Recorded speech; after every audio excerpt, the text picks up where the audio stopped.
I am a Sonic fan. Seriously, no joke. I unironically love the franchise, some of the comics, the TV shows, and have played many of the games, some of which I still revisit to this day. I love all the characters, the iconic locations, the sense of style, the speed, the coolness, and, of course, the music.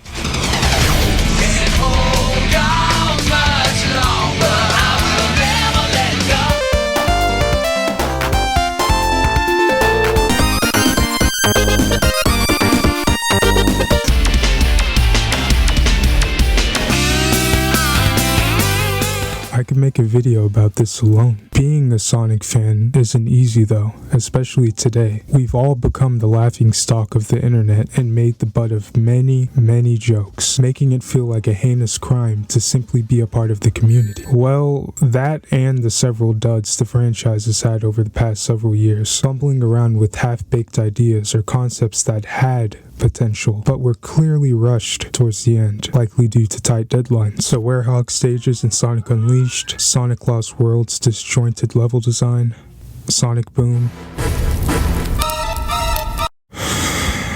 Man. And what hurts the most is how much good you can see in some of these games. Things that just never got the time and attention it desperately needed, being overshadowed and primarily defined by their rough exterior. But out of all of the games in this franchise, there's one that has stood out to me and stayed rent-free in my mind.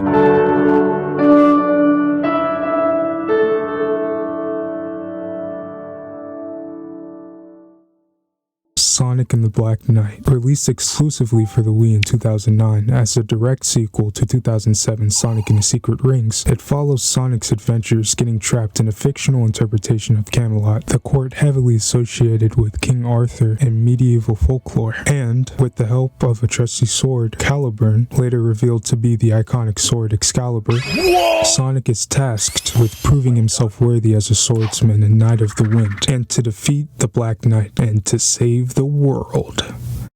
Or so it seems. Foreshadowing is alliterative. Most people hated this game, like, really hated it. I'll tell you what though, I'll take those Werehog missions any day of the week over the entire experience of Sonic and the Black Knight. A mishmash of boring, clunky game design. As soon as you sit down to actually play it, you're gonna want to kill yourself.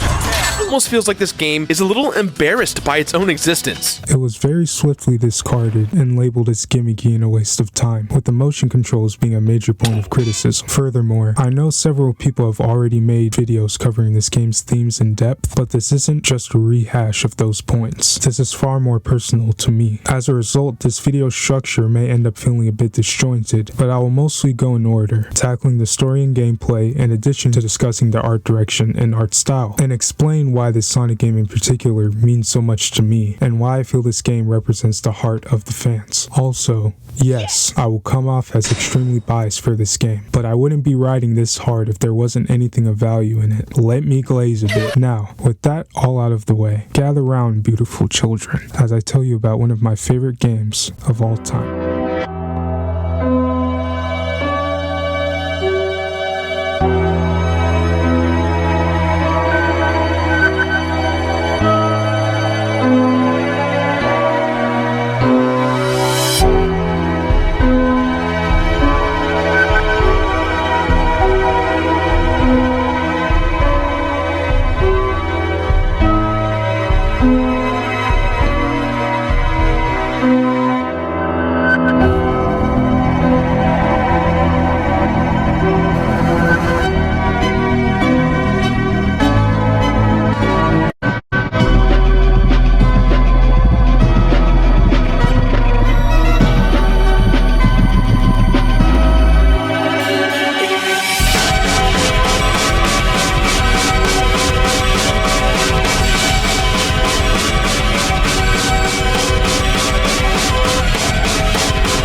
Well, No better place to start?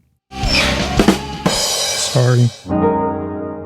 In typical Sonic fashion, the game wastes no time getting the story started, throwing you straight in the mix with a brief tutorial teaching you the game's mechanics and how to use your sword. The main thing that really stood out to me coming back to this was how beautiful the early levels are. The devs really leaned into the medieval setting with all its bells and whistles, ancient architecture, lush greenery, the whole nine. And, of course, there's no way I wouldn't be mentioning the painterly artwork in the cutscenes. They're very lively despite being mostly static, and play very well into the overall aesthetic. It reminded me a lot of how the cutscenes in MGS Peace Walker were presented, due to their respective consoles' hardware constraints. On the topic of gameplay, the motion controls, while a bit awkward at first, are weirdly satisfying in a sense. Every swing you take feels like it comes with some weight. And I mean, come on, the music is huge. First, I would like for you to get accustomed to our world. After obtaining Caliburn, the talking sword, remember him from earlier? Sonic's brief stint in Misty Lake ends with your first boss battle against King Arthur. Except it's just a cute team strung together with short chases and dodging enemies. Do it 3 times and you win. Maybe it's because of hardware limitations or tight deadlines, but I do wish this was expanded upon a bit more, especially because, you know, he is the titular Black Knight of the story, and because the same format is repeated later in the game. And who knows, it could have opened up more opportunities to utilize the combat system. But anywho, on to Camelot. Upon arriving at Camelot Castle, the game introduces a new mechanic, Soul Surge, with all of the area's initial levels being based around it. The gauge is filled by collecting red fairies spread throughout the level and activated by pressing B and swinging once locked onto a target. So basically homing attacks, except with the sword. Admittedly, this is pretty fun to do, and the levels themselves are really fun to run through, which says something due to the game being firmly on rails. I remember endlessly spamming this as a kid and feeling so powerful. In addition to the aforementioned Soul Surge, we are introduced to the blacksmith, Tails, in a cutscene which unlocks the blacksmith menu. Here, you can view your current stats and upgrades, and equip a set amount of special items to use in game, among other things. Well done. Consequently, before reaching the Lady of the Lake in the deep woods, Sonic and Caliburn encounter the first main knight of the Round Table, Sir Lancelot, directly leading into a short boss battle. Again, this is something I feel is a major weak point of this game. You can easily just spam your way through and win in less than 30 seconds. But, to be fair, the shadow boss fights in SA2 weren't exactly a marathon either, and were also easy to spam through, so I don't know. Once you finally reach Amy, man,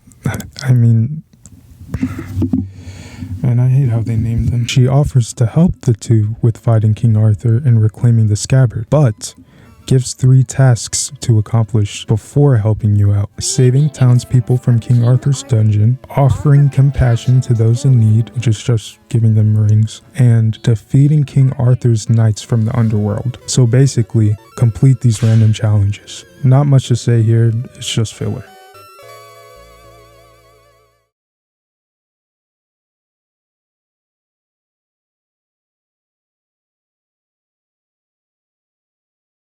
Okay, I'm just gonna go ahead and get this out of the way right now.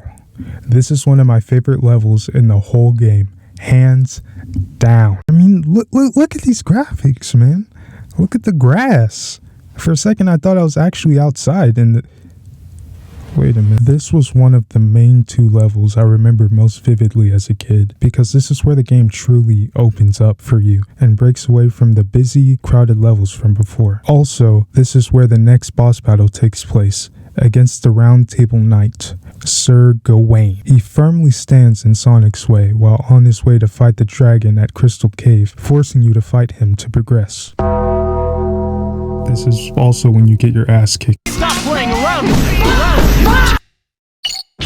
Man, you like this? I could say the same about you.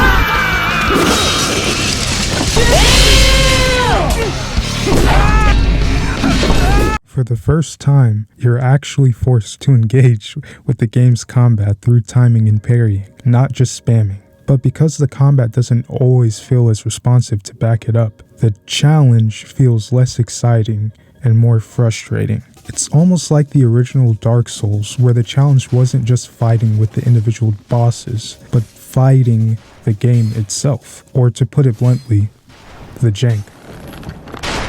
Thank you, Dark Souls. Of course, the combat in Black Knight is the part that gets the most shit, but I feel it isn't given very much nuance. It sits squarely in this frustrating middle ground where it's neither entirely good or bad. It's very unintuitive, but when it works, it is extremely addictive. It just would have been nice if it worked 100% of the time.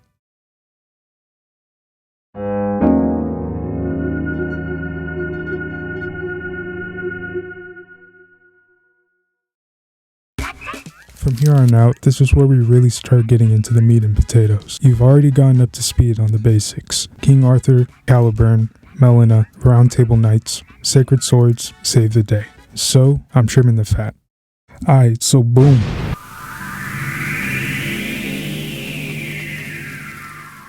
Crystal Cave marks a sharp contrast from the spacious Titanic plain in favor of a more compact but brightly lit atmosphere, setting itself apart from the first few areas. Bright, vibrant crystals illuminate the vast cave and mark your path ahead. For me, even in my initial playthrough years ago, this honestly wasn't my most favorite level overall. But, I mean, I still get to go fast, so that's what matters at the end of the day. Also, did I mention there's a cool dragon?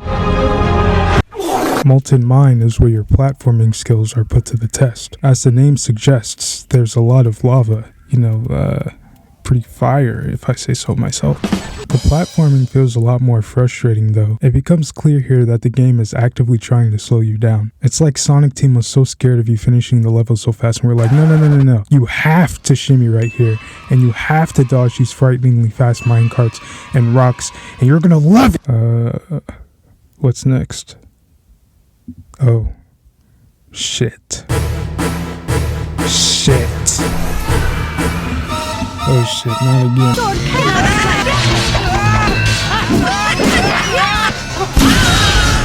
Oh my god, my Shayla! After having collected the final sacred sword from Sir Percival, Sonic makes his way towards faraway Avalon to confront King Arthur once and for all. Then bring it on, King Arthur! God damn it, it's the same stupid QTE. Here we go! Night of the Wind! How much money did this game get again? Ah. Wait a minute.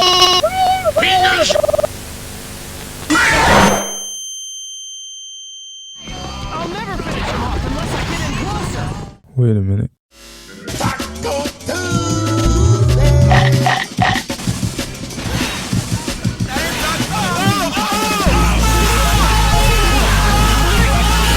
I'm a fun guy.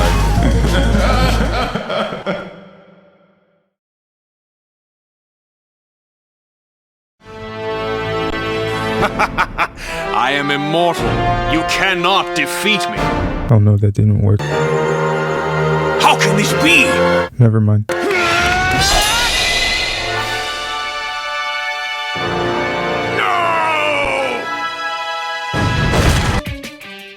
Wait, that's it? Yeah, I'm gonna have to be critical here. As much as I love this game, this has to be one of the worst parts of the entire experience. Genuinely. Remember what I said earlier? I do wish this was expanded upon a bit more, especially because, he is the titular Black Knight of the story. This is just a copy-paste from Misty Lake. The only difference is the chasing part is much more drawn out, merely artificial padding to hide a short, underwhelming boss fight. And because of how poorly the game telegraphs how to swing during the QTE, you can easily find yourself making a mistake only to spend another 30 seconds chasing after him. Then again, then again, then again, then again, then again. Well, that's Sonic in a Black Knight. The levels were mostly fun, bosses were frustrating, music was cool. Not much else to say here. Video's over. Go home.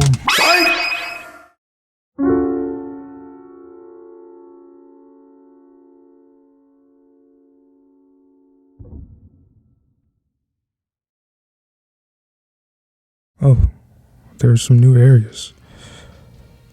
Well, we're here, so might as well. We have orders from the king. Have you any last words? Your king was nothing more than an illusion my grandfather conjured up. You! How did you come by that scabbard? Where is the king? Wait. This was all he left after he disappeared in a puff of smoke. Just like one of the knights of the underworld. There was never any King Arthur. With this scabbard, I can erase my grandfather's greatest mistake. What?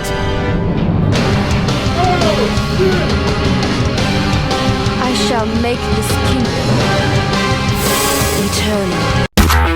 In a genuinely surprising moment, the story pulls off an impressive twist. As it turns out, the King Arthur you've been fighting didn't actually exist. It was an illusion, purely a stunt orchestrated by Merlina to obtain the scabbard for her own motives. The Round Table Knights are left stunned and question their loyalty, but with Sonic's direction, they devise a plan to contain Merlina within Camelot Castle, using each of the sacred swords to create a magical barrier. Unfortunately, this newfound tension and excitement within the story is immediately hampered by more artificial padding. Each of the subsequent levels, Knight's Passage, the Cauldron, Great Megalith, and Shrouded Forest, are just slight alterations of previous levels and feel quite samey. They're mainly just there to lead into their respective cutscenes, hence why I'm keeping my thoughts on these short. However, the late game does have a strong addition that lessens the sting. All 3 Round Table Knights become playable characters, and this isn't just a copy-paste job. Each character has their own distinct moveset from Sonic in a way that keeps the gameplay loop fresh. Sir Lancelot is the clear standout. His movement is far faster and more aggressive, leaving ample room to push the engine to its limits and go as fast as humanly possible, which, as we all know, is the only true motive of any Sonic game. The only downside is they're only playable in these later stages and not any of the previous areas, likely because they were only designed with Sonic in mind. It really makes you think. Imagine movement this fast, but take away the motion controls and give proper dedicated buttons. We could have had something that rivaled even Bayonetta or DMC.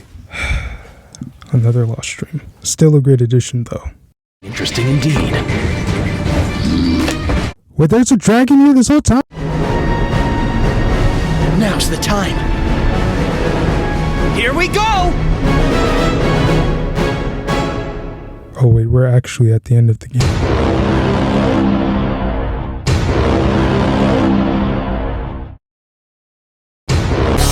The Dark Queen. It all comes to this. No bullshit, no kikiing. This is serious, okay? The intensity here is definitely palpable, and as always, the OST is on point. Now, you're likely wondering, this idiot has mentioned the music several times and has hardly shown the snippet. To be honest, my answer to that question is, I was scared of the video getting claimed, but not putting the music here would be a literal crime, so... We'll do it live!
Revisiting this game has been a trip, to say the least. Seeing the game in its true state, flaws and all, reminded me of why I felt so strongly toward this game and the wider franchise. It's not just a story of overcoming fate or destiny to me. I view it as a raw representation of heart and forging your own path. Sonic, of course, is a clear outsider in this world. The game makes it painfully obvious, but he never lets it stop him. That quality, the stubborn refusal and intense dedication, it's what I feel defines Sonic fans. It's easy to mock a caricature from afar, but it's much harder to be genuine in a world that is so thoroughly plagued with irony poisoning that no one can be earnest. Suffice it to say, as much as people joke about this game, there are people who actually care about this shit, myself included, which leads me to my final point: the fans.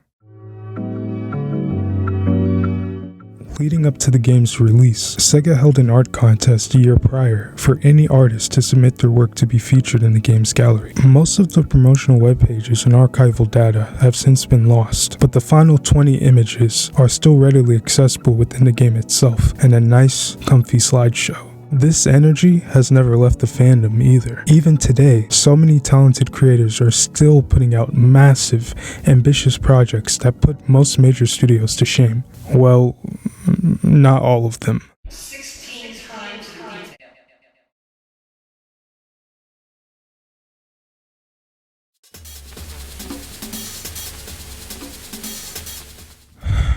Holy dip.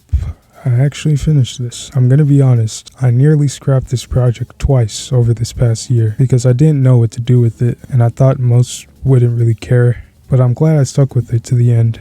To all of you who have watched to the end, my fellow Sonic brethren, or maybe just skipped straight to this part and didn't watch the whole thing, thanks for watching anyways. I really appreciate it. I'll likely not be able to do longer projects like this for a while due to college and stuff, but I'll definitely draft some new ideas.